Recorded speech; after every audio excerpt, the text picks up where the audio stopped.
নবীকে আল্লাহ একটা করে দোয়া দিয়েছেন। নবী দোয়া করলেই কবুল। সব নবীরা ওই দোয়া করে ফেলেছে দুনিয়াতে। বিশ্বনবী বলেন আমি করি নাই, আমি দুনিয়ার বুকে কঠিন বিপদে পড়েও কোনোদিন করি নাই। আমি আমার স্পেশাল দোয়াটা কিয়ামতের দিন আমার গুনাহগার উম্মতকে সুপারিশের জন্য রেখে দিয়েছি। আজকে আমি তোমার দরবারে দাঁড়িয়ে কিয়ামতের দিন ওই দোয়াটা করছি। আল্লাহ, আমার যে উম্মতের হৃদয়ে যাররা পরিমাণ ঈমান আছে, আমার একটা উম্মতকেও তুমি জাহান্নামে ঢোকাতে পারবে না। পাগলের রান খাচ্ছিলেন, খেতে খেতে বিশ্বনবী বলেন আনা সাইয়্যিদুন নাস ইয়াউমাল কিয়ামা, আমি কিয়ামতের দিন সর্বশ্রেষ্ঠ হব, মানুষের মধ্যে সর্বশ্রেষ্ঠ সেরা আমি বিশ্বনবী। আলহামদুলিল্লাহ পড়েন।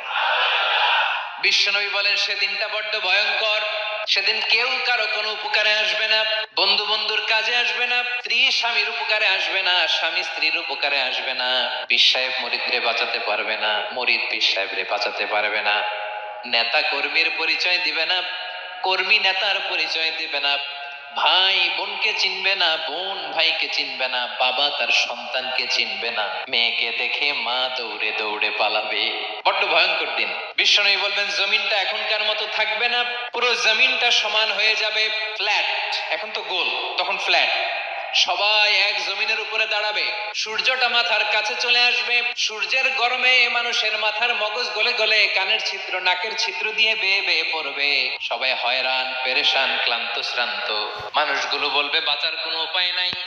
50,000 বছর মানুষ এরকম দৌড়াবে, চিৎকার করবে, কাঁদবে, বাঁচার কোনো উপায় নাই। সবাই বলবে আল্লাহ যদি বিচারটা শুরু করতো, যা হবার হবে, আগে বিচার শুরু করুন। বিচারই শুরু হয় না, বিচার শুরু হইতেই 50,000 বছর। আল্লাহ, 50,000 বছর, 5,000, 15,000 না, 50,000 বছর এরকম যাবে। মানুষগুলো কাঁদতে কাঁদতে বলবে চলো আমরা আদম আলাইহিস সালামের কাছে যাই, যেন আল্লাহরে যে সুপারিশ করে, আল্লাহ আপনি বিচার শুরু করেন। কিয়ামতের ময়দানে সবাই মিলে সাইয়েদনা আদম আলাইহিস সালামের কাছে যেয়ে বলবে ইয়া আবাল বাশার ইয়া আউয়ালাল আম্বিয়া, ও আদম নবী, আপনি দুনিয়ার বুকে প্রথম নবী।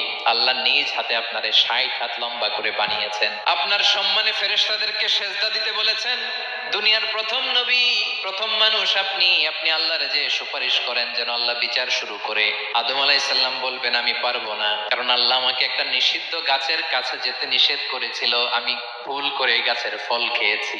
নাফসি নাফসি, আজকে আমার কি হবে আমি জানি না, আমি বড় লজ্জিত। আমারে যদি আল্লাহ জিজ্ঞেস করে কেন খাইছিলাম, আমার কোনো উত্তর নাই, তোমারে বাঁচামু কেমনে আমি? নবীরা থারথার করে কাঁপবে সেদিন। আদম আলাইহিস সালাম বলবেন আমি পারবো না, মাফ করো আমাকে, আমি পারবো না। ওই যে ভুল করে গন্ধম খেয়ে ফেলেছি, নিষিদ্ধ গাছের ফল খেয়ে ফেলেছে, আমি বড় লজ্জিত অনুতপ্ত, আমি পারবো না। আজকে আল্লাহ এত রাগান্বিত হয়েছে, আগে কখনো আল্লাহ এত রাগান্বিত হয় নাই, ভবিষ্যতে আল্লাহ কখনো এত রাগান্বিত হবে না। আমি পারবো না, এক কাজ করো, তোমরা নূহ আলাইহিস সালামের কাছে যাও। কোন নবী? লোকেরা এবার পাগলের